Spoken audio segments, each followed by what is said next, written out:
Okay, hi guys. I am tutoring one of my friends in AP Chemistry, and they have some specific topics they want to cover. And so I was like, okay, I'll put it on YouTube too. So that was actually the conversation we had, verbatim. Okay, so I want to start with IMFs, intermolecular forces, and then we can move on to bonding and how to draw stuff. Okay. Okay, so how I approach this is, again, I'm going to look at two molecules in space, right? And yes, they will be flying at each other. How'd you know?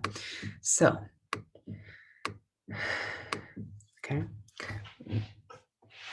So what happens, okay, is that when we see two molecules flying like at each other, eventually, right, they're going to come into a proximity and actually they're going to collide and have enough. This is actually a kinetics thing, but if they collide and have enough activation energy and whatnot, then they will be able to have a chemical bond and have to have the same orientation. But for this explanation, we're just going to say, okay, they're coming close to each other, right? So when they come close to each other, what's going to happen is that the electrons, they're very unbiased, right? So they don't know the difference between, so this electron doesn't know the difference between this atom and this atom, right? They just feel the tugs. They just feel tugs from the protons. These are negative charges on the electrons, with the positive charges in the center of the atom. They just feel the tugs to both of these, right? They're very impartial. Okay, so what happens is that when this gets close enough, right? So this is sodium and this chlorine. When they get close enough, the electrons will actually start to be tugged away by the other atom, right? And so at this point, you're going to be thinking, okay, so is the electron going to go all the way? Is it going to get tugged completely off this atom and go all the way to the next? Or is it going to go halfway? Is it going to stay completely on this one? What's going to happen, right? And that is all about a difference in electronegativity, okay? Electronegativity is the strength of the positive pole in the center. And so if the sodium is, I think of it like tug of war, right? If this one's completely stronger than the chlorine in this tug of war game, well, it's clearly going to get pulled off, right? But if they're if there's equal strengths, you might find that they share the electron. This word choice is beginning to seem familiar because that's exactly what an ionic versus a covalent bond is, right? So if you think about now what happens in an actual sodium chlorine interaction, one of these electrons is going to feel a pull, and it's going to complete the other's octet. And so this one's going to get completely stolen because the electronegativity difference is so large, right? So, okay, now the sodium has a full octet, and no, sorry, it's not going to go in this direction. It's going to go in the opposite direction. So, so this one, sodium, has an extra electron in its extra valence shell, and it's going to actually move into this one. So this one's going to have an octet, and this one is going to have an octet under this valence layer, right? We know this. So that's what an ionic bond is. But covalent bonds are more fun because we get to actually talk about IMFs with those, right? So with let's get an example of something that might make a different type of bond. For example, carbon and oxygen, right? Carbon and oxygen, they have very similar electronegativities, and so it's not going to be completely stolen, but maybe this electron is just going to sit in the middle, right? And it's going to be shared. It's going to be shared by these two. But the question is, does it get shared equally, right? Does this electron get shared more so and spend more time flying around the oxygen, or does it spend more time flying around, goodness, I can't even undo. Okay. Or does it spend more time flying around the carbon? That's the question, right? Or does it do equal time? Does it serve equal time, right? So that leads me to like a spectrum. I have a little spectrum to show you, right?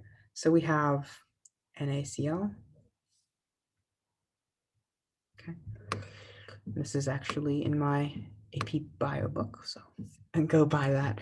And then here is oxygen. Okay, and maybe this is what we were just talking about, carbon and oxygen. Okay, so this is our little spectrum of possibilities that could happen, right? So, for example, here, the chlorine is so much stronger that the electron resides all the way over here, right? It actually gets pulled off. It's an ionic bond, right? And here, these are oxygens, it's a diatomic molecule. Both have the same electronegativity.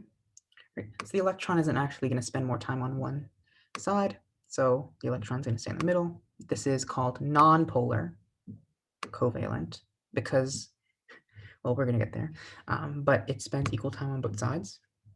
Right, and this one's carbon and oxygen is more polar, sorry, more electronegative, and so it's going to make a polar covalent because the electron is going to spend much more time on one of the partners in bonding. Okay, so these are covalent in nature, and the other one is ionic. Okay, so from here, the question is becoming, how do I differentiate between polar and nonpolar? And that is an entire skill that you're going to have to develop, how to identify something that's polar and what's nonpolar. A very good indicator for polarity is, well, I have 2 steps to understanding polarity. My very first step is by checking if all of the atoms around a central atom, if all of them are the same element, right? And if I know that maybe this is an oxygen, but this isn't a carb, this is a carbon, this is a carbon, and this is like a, I don't know, a nitrogen, right? If I know this, well, then I can tell that the electronegativity difference, there's actually going to be an electronegativity difference, and it's going to actually pull in this direction because they're not all the same terminal atoms. They're not all the same outside atoms, right? That becomes more obvious as you study AP Chem. But sometimes they will all be the same. So what if this was a carbon?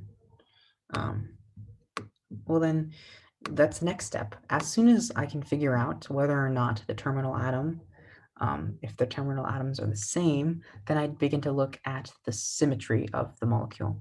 So this one, for example, these are all carbons, and I can say that there are no lone pairs, and so that is quite symmetrical, and you'll figure that out as you study the different molecular geometries. So this is based on molecular geometries. So we'll say that all of the molecular geometries that have no lone pairs, based off of the number of the electron geometry, is that what it's called? I keep forgetting. But based on the areas of electron density, right? If that is equal to the number of bonds, so there are no lone pairs, right? Then we're going to say the number of bonded atoms. Then we're going to say, okay, that is symmetrical. But as soon as there are lone pairs, well, that is not symmetrical. But there are some that have lone pairs, right? They have lone pairs, but they are considered symmetrical, like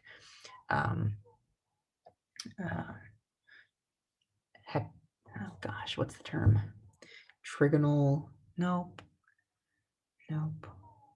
It's an octahedral shape, and has 2 lone pairs, and but it's quite symmetrical. And if you look at it, it'll make sense why it's symmetrical. So there's a little bit more nuances for the second fact. That's why a lot of the time you can straight off eliminate or like decide if a molecule is polar or nonpolar just by looking at the number of terminals, but by the terminal atoms and if they're the same, but if it passes that check and they all happen to be the same, then you have to actually check for the symmetry of it. Oh, there's lone pairs. This is also polar. Okay, so that's how you can, that's a crash course on how to check polarity, but I don't really want to do that very in depth in this review session, because it's more important for me to tell you what the difference is between the types of polarity, right? So now we've eliminated the need to talk about this one right here. This oxygen-oxygen diatomic example, it's very obvious why it's nonpolar, right? All of the terminal atoms are the same. Now we're going to look at what kind of polarity this carbon-oxygen, the carbon monoxide example might be, right? So what is this one on the bottom, right? Well, it certainly has polarity. Why? Because if there's only two atoms, so it's hard to say what's on the outside, but they're not the same, right? And in these cases, okay, they're not the same, so clearly they don't have the same electronegativity, so we can start to say that's polar, right? So this one's polar, but for what reason and what kind of intermolecular forces does it have? And what an intermolecular force is, IMF, they're the attractions between molecules. And so in this, we are not seeing any intermolecular forces just yet, because these are not different molecules. These are just constituent atoms. These are just, singular particles, right? There are no intermolecular forces happening, but the interactions between these will form a molecule that's carbon monoxide, right? And one carbon monoxide atom will interact with another carbon monoxide atom, and those interactions, right, these interactions will be considered intermolecular forces, okay? And so when we look at these, that's when we're going to start to classify stuff. So okay, we've understood that this is polar, but we're not going to be able to tell much more about what kind of polarity it is without really first learning the types of intermolecular forces. So I'm going to actually keep this at the bottom so we can come back to it at the end. All right. Okay. So every molecule on the planet, polar or nonpolar, they undergo London dispersion forces, LDFs. Okay. So something that has several types of intermolecular forces, that will also have London dispersion forces, but a molecule that has nothing else because it's nonpolar, right, that will at the very minimum have London dispersion forces, right? So London dispersion forces are generally the weakest, right, because they have something called temporary, they come about because of temporary dipoles. And to understand that, we're going to go back to the singular molecule level. Okay, so at this level, let's consider our oxygen-oxygen example. Okay, so it has a fairly balanced electron cloud, right? This is a diatomic molecule. The terminal atom's the same, no lone pairs, nonpolar, right? So it has a very symmetrical electron cloud right here, right?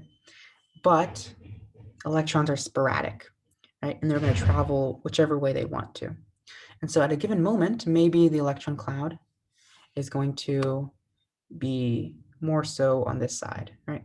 And so this oxygen in particular will have a more negative charge. It's going to have a partial negative, as if it were polar, right? As if it were polar, it's going to have more, the electrons are going to spend more time with this oxygen at a given moment. But that's not permanent. So it's actually going to end up changing. So at another moment, the electrons might spend more time over here. It's not very fixed because it's nonpolar, right? There's no inherent tendency for the electrons. It's just however they want to fly around. Okay, and the way I think about this is, okay, well there's another term that I have to introduce to you. It's a dipole, right? So a dipole is what I just drew to you. It is an imbalanced electron cloud where one side has more electrons hanging around that side, and the other side has fewer, right? So partial negatives and partial positive. This is what it looked like. Okay. However, this one's a temporary dipole for the same reasons that I just told you. But we can't always say that LDFs are super weak, because sometimes LDFs are stronger than the more polar IMFs, right? So why could that be, right? So we're going to look at something I like to think about when it comes to LDFs. It's a probability game, okay? So I like to think of LDFs as all about probability, okay? How likely is it? And so the statement is, the more likely it is that there will be a temporary dipole, the stronger the LDF is, right? The more likely it is that one side of the electron, so one side of the molecule will have more electrons at a given moment, the more likely it is to have an imbalance in electrons, the more likely more interactions will occur between these molecules in space, and the more likely, as well, the more strong the LDF will be for that molecule. Okay, and so how can we tell? Well, it's all about the number of electrons. So it's a probability game because, for this reason. So we have the same space, right? This is the same, in a given space, this is the electron cloud of two different types of molecules. Well, two different molecules. They're both nonpolar. Let me erase this molecules part.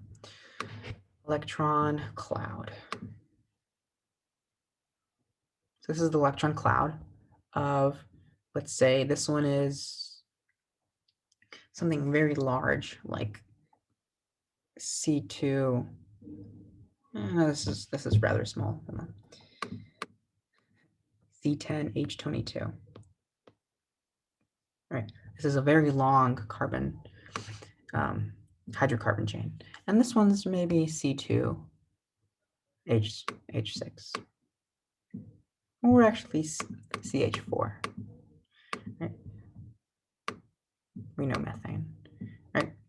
And so for this example, we're going to say, okay, how many electrons are there in this one?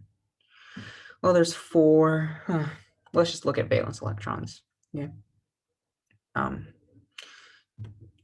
So there's 4 plus 4. There's 8 electrons in here. Okay.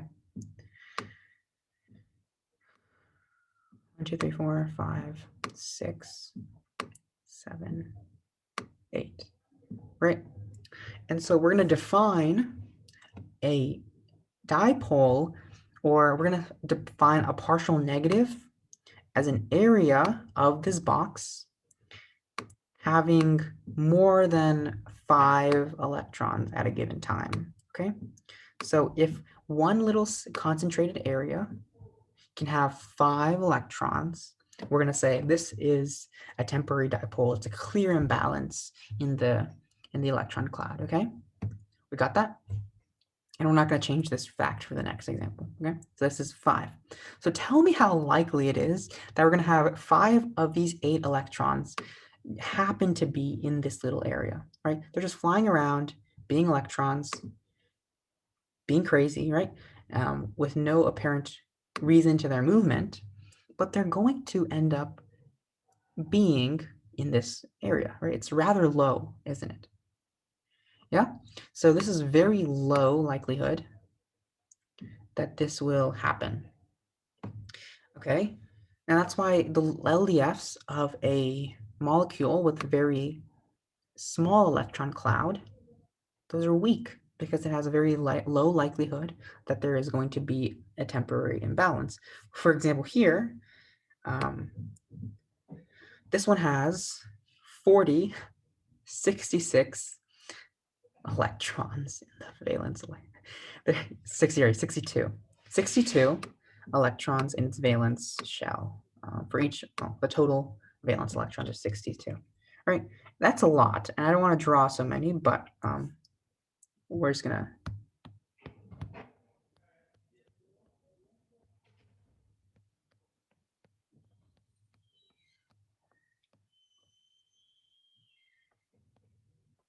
Okay, that's like 29, but you get the point, right? How likely is it that 5 of these are going to end up in here? Rather high, right? You can unmute right now. I don't care anymore. So it's rather high that this will happen. And that is really and truly why LDFs are so much stronger from that's the intuitive logical thing that I tell myself why it's much more likely that this will happen for a larger molecule, and thus it's a stronger London dispersion force. Okay, so for very large molecules, the likelihood of this happening is actually quite high, and it might even be stronger than when the dipoles that occur are temporary. Some molecules will have, and that's the next discussion, right? Some molecules will have dipoles that are temporary. Sorry, yes, and they're temporary, and some will have one that are permanent. And that's because of the electronegativity difference. Like the electron cloud will always be biased to one side and will always have a tendency to move on one side of the molecule. And for that reason, it will, of course, have lots of a strong intermolecular force because it has the opportunity to have lots of, I'm going to get into that later, but it has the opportunity to interact with a lot of different molecules because it's always partial negative on one side. Okay, so but for now we're looking at the mechanisms that cause it to be polar or non-polar, right? But having a dipole, understand that for now, that having a dipole means that it has the capability to interact with other molecules and form intermolecular forces readily, okay? Okay, so now we're gonna look at a temporary dipole example. Look, carbon, oxygen, right? So that's exactly what this example is gonna be. Carbon and oxygen. Okay, some parts of my screen are like dead to my writing, so I have to use my mouse. Okay, so here, for example, which one is more electronegative? I want you to answer this.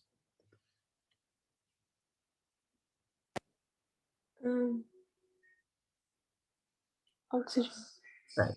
So the temporary dipole is going to be the electron, not the temporary dipole. The dipole is going to be larger around the oxygen because the electronegativity says it's tugging out on all the electrons and pulling the electron cloud closer to this more electronegative atom, right? So it's going to be hogging, that's the term, that's going to be hogging most of the electrons.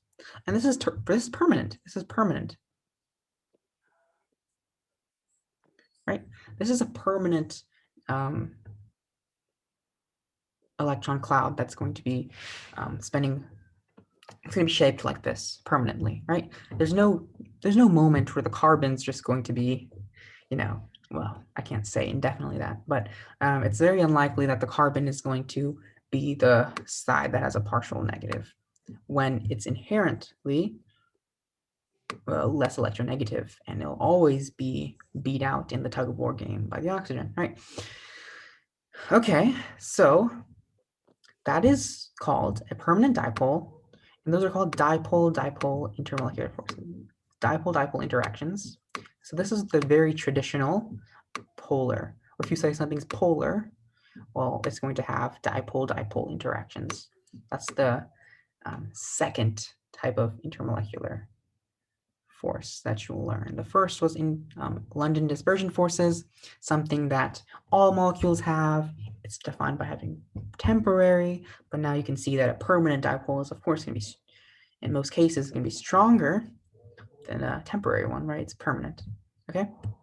So that's so on our hierarchy, we have LDFs being generally the weakest, but then we have dipole-dipole, but some polar molecules are going to be the strongest, right?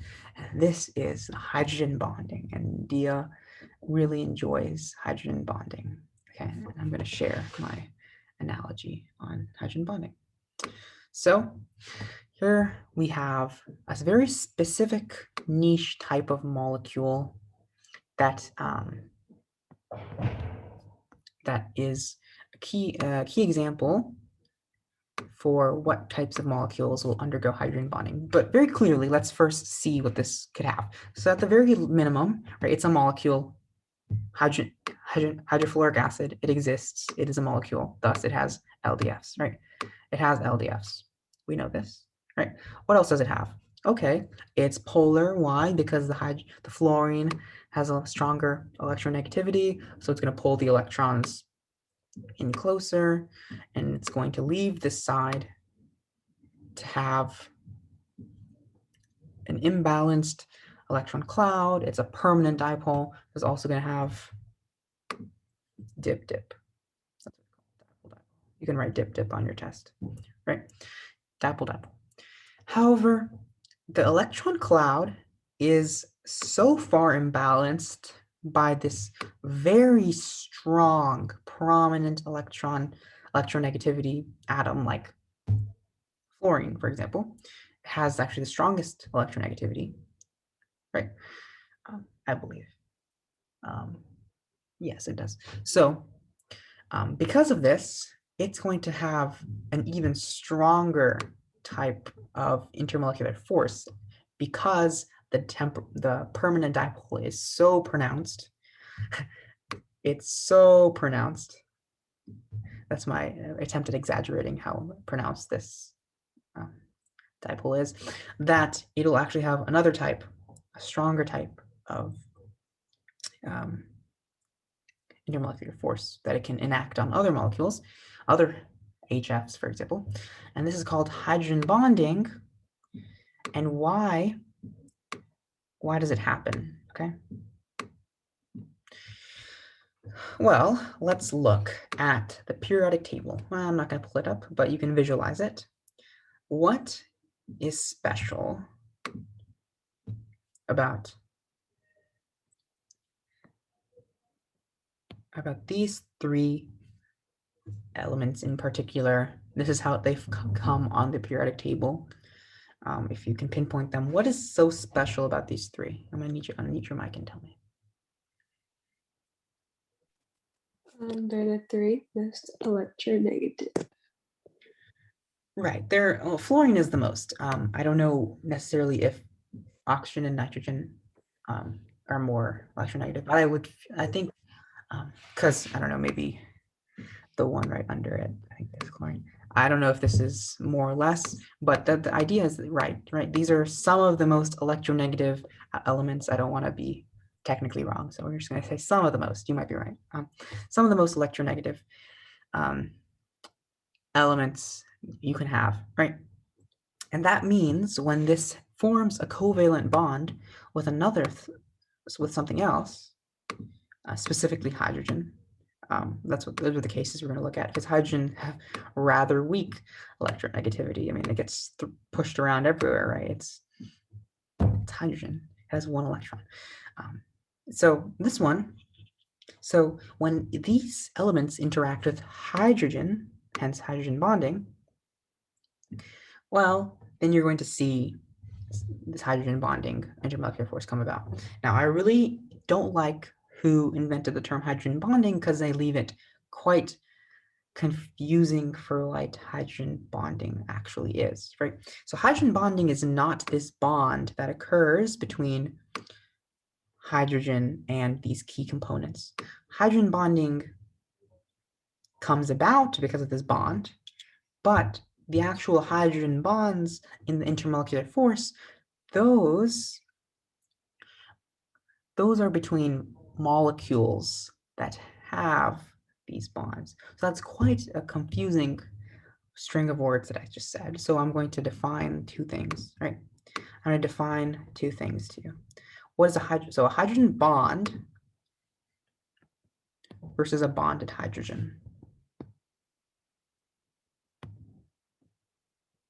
So we have water. This is water very clearly. I know it's come on, it's obvious it's water. Okay? So this is water. And so the bonds that occur, this is oxygen, these are the hydrogens. The bonds that occur between these these are bonded hydrogens, right? These are bonded hydrogens. The hydrogens are bonded to some other element, and because of the bonded hydrogen, the tug of war game happens. This is like a sequence of events. The hydrogen is bonded to another element. There is a tug of war game that happens between the electrons. There's a permanent dipole that occurs between the bonded elements. And because of this tug of war, there's a very pronounced permanent dipole. I need to stop saying temporary. There's a very pronounced permanent dipole because the electronegativity difference between oxygen and hydrogen, right? So it's permanent, but it's so permanent and so strong that there is a partial negative and partial positive that is so extreme that that there's hydrogen bonding that happens. Okay. So hydrogen bonding is going to occur between these two. And so hydrogen bonding is the intermolecular force that occurs between molecules. Intermolecular force. Inter means across, like interpersonal, between people, right? So there's a lot of more examples I could give you, but this is an intermolecular force because it occurs between the molecules themselves, and this is an intramolecular force because it's within introvert, right? The INTR. That's how I remember it, introvert, intramolecular forces. Anyway, so this is a very important distinction to make, right? Because of these bonded hydrogens, you're going to have a pronounced permanent dipole, and it's going to leave these partial negatives and partial positives that will act as magnets. And because you have these these magnets, because you have these magnets of positives and negatives, and you'll have interactions between the magnets, right? They'll come together and stick, electrostatics. Okay, so now I want to give my favorite analogy in the book, the grandma and the thug. Yep. Okay, actually. Okay. So I'm going to set up a story for you. But first, you need to, of course, be introduced to the characters, right? So the characters in the story are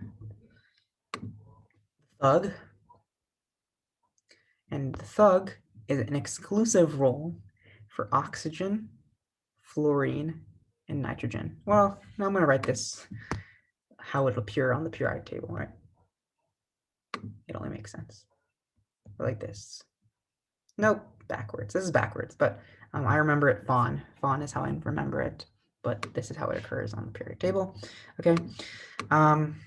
So these are the thugs, right? They are thugs, right? The literal sense of the word. Okay. And grandma. Yep, we have grandma in this story. The grandma is only a hydrogen, right? Every grandma in the world is a hydrogen in this story. Okay. Yes, your grandma's a hydrogen. I'm talking to you too. So in this story, we're gonna have bonded hydrogens. So we're gonna have a hydrogen grandma, right? We're gonna have a hydrogen grandma, and we're gonna have a thug. So their sunglasses. It's a thug, right? And for actually in this case, I'm gonna be more specific. This is a nitrogen, right? So this bonded hydrogen and this nitrogen, this thug is gonna go rob the grandma, right? Oh no, the electrons are being stolen. So now a lot of electrons have now been transferred. Well, not transferred because it's not a ionic bond, but they've been hogged, and they're gonna spend more time with the thug because, well, of course they have the grandma's been mugged of her electrons, right? So now we have a partial negative charge, right? This side, the permanent dipole has been created, and this is now partial negative, and this is now partial positive.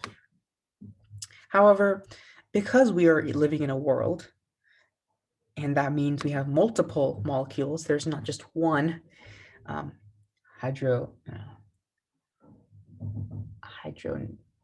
HN molecule. I forgot. I forgot nomenclature. So because there's not only one in the world, there's actually gonna be another one, right? So here, and actually to make my point even more clear, I'm going to choose not a nitrogen to be the next thug, okay? Because I'm going to show you that hydrogen bonding, this intermolecular force can occur between different molecules, right? As long as they have this prerequisite of being between a thug and a grandma, okay? So having this thug and a grandma in a molecule allows the molecule to interact with another molecule that has a grandma and a thug as well, okay? So now, wow, I just wrote two partial positives. Look at me go. So this is a negative, right? So in this example, we have this is another grandma, right? And so this grandma is going to get revenge, right? So it's going to form, it's like, hey, I'm going to get back your electrons for you. Don't worry, grandma. This is a purse, very clearly. It's like Prada or something. Louis Vuitton, I don't know. So it's going to form interactions, and this revenge, this cold-hearted revenge, this passionate revenge between this grandma and the thug that has stolen electrons. Notice that there's a partial negative and a partial positive. So magnets, electrostatics, positives, negatives attract. Same logic is happening. They're going to attract, right? Because this grandma too has been mugged, right? You'll notice that this is a partial positive because the electrons have been yanked away to this side, right? So now there are two molecules, both have the same conditions. There is a thug, namely a nitrogen or fluorine that has taken electrons through electronegativity differences, right? The intramolecular force, the bond within the molecule has caused this to happen, right? And because of this, now revenge can take place. Revenge doesn't come about on its own, right? Revenge will be coming about because of some internal conflicts, right? And so now this interaction between a thug and a grandma across molecules can occur, and this revenge is called what again? Hydrogen bonding, right? So that is my very illustrative way of telling you what hydrogen bonding is. Now,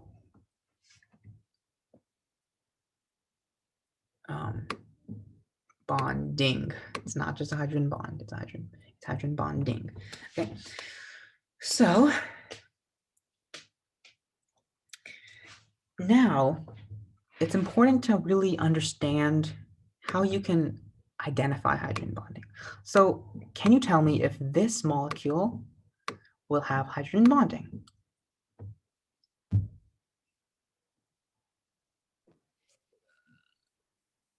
Yes or no?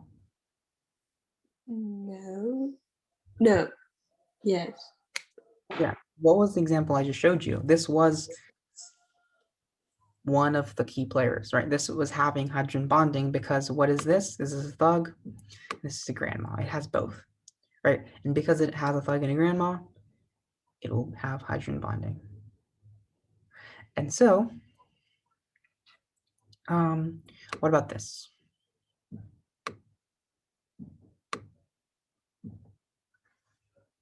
Will this have hydrogen bonding? No. Yes. Oh, yes. Because it has a thug and a grandma. Hydrogen, that's the only thing I'm asking you to identify. Is there a hydrogen and is there a Fawn element, right? One of those three main characters, right? That's the only thing you need to know. Does this have hydrogen bonding?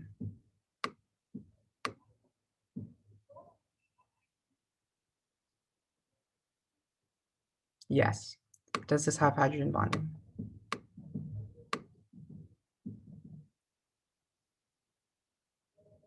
No, right? And it's because, sure, this is no, it's not. This is one of those cases that I don't want to really go into. But some sources say that carbon and hydrogen have the same electronegativity, so this is nonpolar. But that'll lead you to understand why like carbon-hydrogen chains are quite nonpolar. Anyway, yeah, a lot of people say that, and that's quite unintuitive. Anyway, so all you need to know for hydrogen bonding is that all you have to know for hydrogen bonding is that there has to be a Grandmont Thug example inside each molecule, but it's not because of the interactions that occur between these molecules, these atoms, right? These elements inside of each molecule, just because the hydrogen is bonded to the fluorine or the hydrogen is bonded to the nitrogen, that's not why there's hydrogen bonding. But because of this bond inside of it, then you're going to have the tug of war game that's going to eventually lead to the permanent dipole, and that's going to lead to the whole revenge example, because we're assuming in all of these cases that there are multiple molecules. Like if a test question asks you,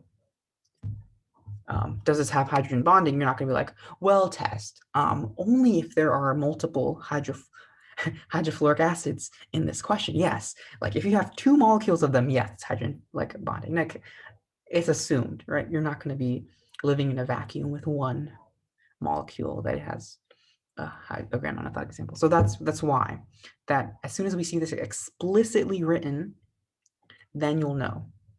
As soon as you see explicitly written something that has a hydrogen and a key player like fluorine, oxygen, nitrogen, then you will be able to say, okay, because of the whole chain of events that I described, that Ray described and that I remember, because of that, well, then you're going to have hydrogen bonding. Okay, cool. And so these are the strongest on the hierarchy, but they also have dipole-dipole for the same reason, because these dipole interactions,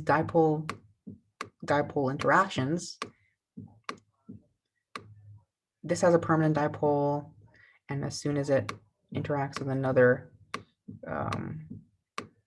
hydrofluoric acid, right, it'll be able to have these dipole-dipole interactions between their dipoles because of the partial negative and partial positive that we see. And negatives attract positives. Come on, very elementary stuff, right? So these interactions, so because this still exists, we also know that there's dip-dip interactions here. And in an AP exam, you have to list every single one. You have to identify all of the IMFs that a molecule will have, right? So you can't just say hydrogen bonding exists, because as soon as you know hydrogen bonding exists, you also know dipole-dipole exists, and because it's a molecule, you also know LDFs exist. So you have to list all three. So the best way to do this, actually, to identify what kinds of IMFs there are, is you start at the top. If you can identify this, you know the rest exist. If you don't have hydrogen bonding, it'll be very easy to tell or later on, like if you've practiced enough. Okay, if it doesn't have hydrogen bonding, well then let me check for dipole-dipole. Oh, it has dipole-dipole interactions. Then duh, it'll also have LDFs. And if it doesn't have any of the top two, well, it'll still have LDFs. You won't find any case where you can write, nope, not even LDFs. Sorry, right? That won't happen unless you have a molecule that exists in a vacuum and has no other molecules, but I don't think that'll ever happen. Okay, and so the intermolecular. So that's my whole spiel on intermolecular forces. Yeah. Do you have any questions? Okay, cool. I'm gonna end the recording now.